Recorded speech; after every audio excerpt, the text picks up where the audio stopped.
sige, 10 piso. Ito ka sa'yo. Halika, dito. Dito ka. Kayo naman. Ayan ha. Sige, singilin mo sila ha. Singilin mo lang sila. Hoy! Ano bang ginagawa mo dyan? Bakit ka naliligo? Eh, binabantayan ko po ito. Binabantayan mo, naliligo ka eh. Eh, di ba po ako tapos na? Kailangan ako matapos Ano ba tayo. naman? O, ikaw nanay, kumusta ka dyan?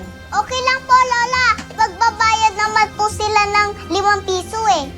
Ay, di mabuti. Ay, hindi pala! Bakit nagkaganon?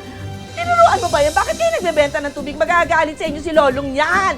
Libre lang dapat yan. Lola, hindi kayo mababalan, hindi kayo magkakaroon. Tabla lang. Ay, ano ba yung ginagawa mo? Ay, pati yung bata, oh, naliliguan mo na eh. Napakagulang eh. Kaya nga, yan Pero siya. napakahusay. Hustler. Ang galing mo dyan. Abir. Tama. Grabe.